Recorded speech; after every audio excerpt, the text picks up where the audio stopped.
Alright, let's skip the fluff. I don't want to go into this video telling you how Iman Gadzhi made his millions of dollars off of running a social media marketing agency. Or how Jordan Welch ran his $1 million company and buys McLarens easily off of just starting a few dropshipping stores. Because look, if both these gentlemen truly made all their income from either a social media marketing agency or dropshipping stores, neither of them would be selling you courses. But you're not here for that. You're not here for me to tell you how Iman Gadzhi made his millions or what Jordan Welch's true source of income is.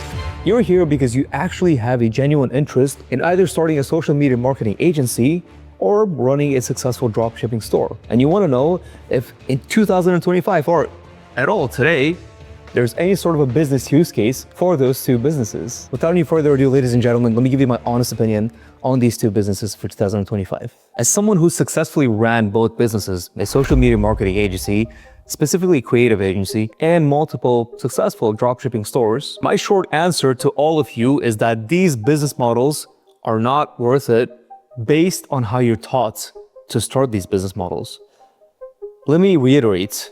Neither a social media marketing agency or starting a dropshipping stores are worth it for you to start in 2025 just based on how you're taught to approach, start, and invest into these businesses. Because nowadays, the idea is that for both business models, your barrier to entry, right, the amount that you invest out of your own pocket for both businesses to start is goose egg, $0. The time that you need to invest in both businesses is a few hours a week, so you can easily run these businesses as side hustles. And as long as you do those things, your success rate is going to be pretty high for both businesses, which is typically what these SMMA and dropshipping gurus teach you, right? As long as you sign 2 clients and each client pays you $5,000 a month, you can easily scale to $10,000 a month. Easier said than done to find 2 clients that pay you $5,000 a month each. Not easily possible. Or with dropshipping, look, if anybody explained to me the entire business model of how dropshipping works as an outsider and I don't know anything about it, it sounds like a no-brainer deal to me, right? All you have to do is find a good, successful product. Then you find a manufacturer, distribution for that product. You find a customer for that product. You build a website for the product. The product goes from supplier to customer directly. You don't pay anything out of your pocket to buy the product. And the best part is you don't ever have to touch the product. You don't need any sort of a warehouse, any storage, nothing like that. You don't see it. It sounds like a no-brainer deal. Why wouldn't I start a business like that? Nobody tells you that 99.9% of the time, yes, I'm going to add the 0.9, just like on the back of your hand sanitizer, that 99.9% of the time a dropshipping store fails. And to get into the details of why they fail and why I personally no longer run these businesses, let's go ahead and break them down and start with an SMMA first. Look, with SMMA, you essentially have 2 avenues that you can take. You can either be a creative agency or an ads management agency. Being a creative agency, you are a one-stop shop for your clients from anything that deals with their social media front. So you can either create, develop, write scripts, any sort of content for these businesses, create a social media front for them, like open up an Instagram account, TikTok account, Facebook accounts, and you can run and manage these accounts for them. And on top of all of that, you can run ads for them. So you can fully manage anything that deals from creation, development of content to running their social media pages to them running and marketing ads for these businesses, which that is what my agency was as well.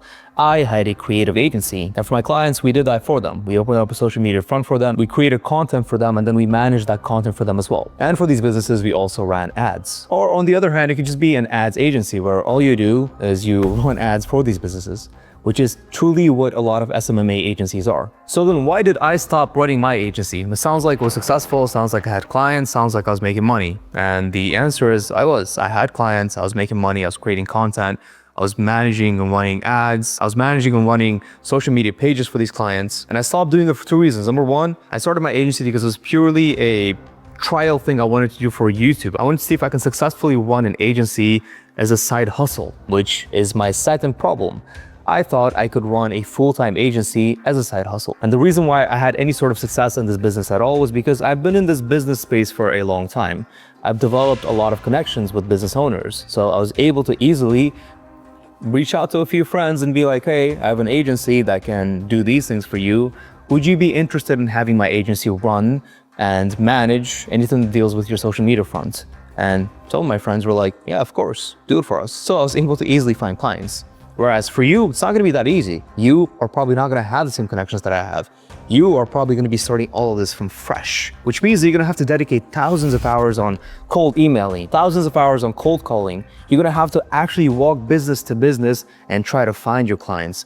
And even if you do find your clients, your client attrition rate initially for small social media management agencies are atrocious. They're really high. It's going to be really tough for you to keep your clients.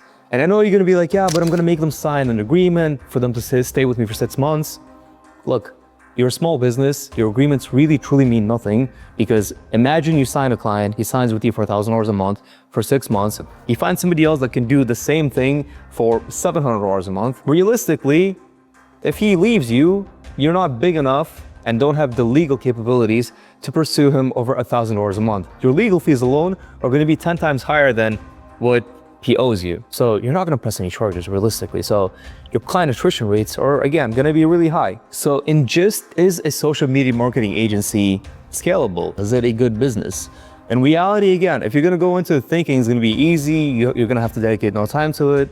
No, it's going to be almost impossible for you to succeed. But if you keep these two things in mind, number one, understanding that you're going to have to dedicate time and effort for multiple months, even to a year, to this business, then maybe you'll see some success rates. And number two, I want you to be completely okay with the idea that your growth and scalability, it's not going to be as easy and as attainable as what some of these gurus teach you. That within 6 months, you're going to be making $30,000 a month net income. That is just not possible. I mean, it is possible, but realistically, for you to get there, then you would have to have some crazy connections or dedicate some next level hours to this business.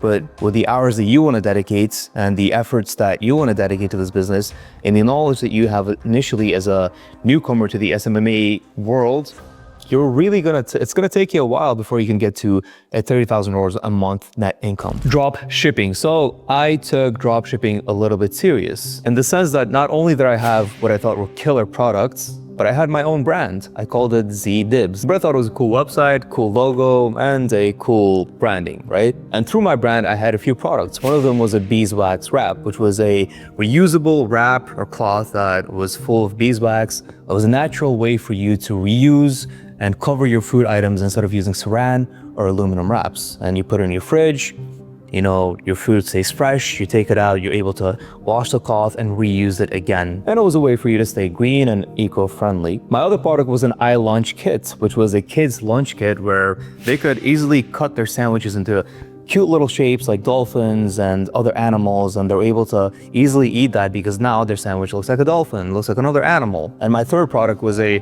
iPhone bundle where I had a case, I had a screen protector and a lens protector, all three bundled in one. And I sold these items on my Shopify store and also sold them as an FBA on Amazon as well. So again, same case scenario. You might ask, sounds like you had 3 killer products, some of these products nobody even knew about, and sounds like you had success. Why did I stop doing it? Again, for me, it was a time issue where I thought that I could run this business as a side hustle. Meanwhile, me doing a social media marketing agency and having an agency at the same time as me doing this dropshipping Shopify store, I've always had other businesses and other things that I worked on that were more of a priority to me than these businesses. So I dedicated more of my time to that. So I quickly was able to learn that none of these businesses, an SMMA or dropshipping stores, are things that I can run as a side hustle. If I want to truly be successful, and if I want these businesses to truly be businesses that I can scale to tens of thousands of dollars a month, even $1 million a year net, right? This is something that you have to realize and acknowledge very early on, that you cannot run these and be successful as a part-time side hustle. And the second thing, this is the main thing that nobody ever talks about when it comes to dropshipping or when it comes to Amazon FBAs or any sort of a business model where you have a distribution and the distribution sells the product to your consumer, your customer. You don't touch the product. All you do is you collect the money, send it to the supplier, sends the product over to the customer. This whole Shopify dropshipping business model, Amazon FBA business model, the one thing that none of these gurus ever talk to you about, the one thing that I learned the hard way as well, was that, yeah, it sounds cool. It sounds like an awesome business model, but I went through the trouble of finding a supplier. I went through the trouble of finding designers to design my boxes and my logos and create a brand for me for these products. I went through the trouble of doing all of that, and I had everything. I had my storefront, I had my product, I had my suppliers, and at this point I was like, all right, I have the business, I need to sell my products to customers. So my Shopify store, my Amazon store, Now, how do you let your customers even know that you exist? Like, hey, I'm here, buy my product. The only way that you can do that is to market your business and your products. And this is the one item that nobody ever talks about. And this is the one item that costs you thousands of dollars every single month for you to even slowly market your product. So on Amazon, they called it the Amazon PPC, pay-per-click campaigns. For example, on my 3-in-1 bundle, iPhone case, screen protector, lens protector, I remember the first day I launched that product, I was so excited. I was like, hey, this is something that, a lot of people are gonna buy. It's a very popular product. At that time, that year, iPhone had come out as well. And I thought I was gonna have a lot of sales. But I had to quickly realize that for me to even remotely be successful, I had to be on the first or max the second page of Amazon. And for me to get there, I had to, bid on a lot of very important keywords like iPhone. I think at the time was like iPhone 11 Pro, whatever. iPhone 11 Pro, I had to bid on that keyword. I had to bid on screen protector keyword. I had to bid on lens protector keyword. These bids that you pay for these keywords, they cost me a lot of money just on one click. So imagine, one click costs 50 cents and 2,000, 3,000 people click on this. I'm at a loss of almost $1,500 on just marketing my product. And that first day when I launched the product, I was like, man, sales are coming through. I'm selling this product. I remember seeing my store was, at the end of the day, I made $800. And then I looked at my PPC campaigns and I was at a loss of $3,000. I spent $3,000 on just running ads for me to even market this product. And the same thing goes for your dropshipping and Shopify store as well. For you to get your product out there, you have to obviously market it. And the only way that you can do that is to run ads. Facebook ads, Google ads, TikTok ads, whatever. And obviously it's gonna cost you a lot of money as well. So yes, the dropshipping model is not dead. It is scalable, it can be successful, but you have to realize that it's not something that you can, dedicate zero money and there's $0 to entry the barrier to this market and this business, and you can succeed without investing anything into it. You're gonna have to market your business if you wanna be successful. And for you to market that business, you're gonna have to spend hundreds, even thousands of dollars to do that.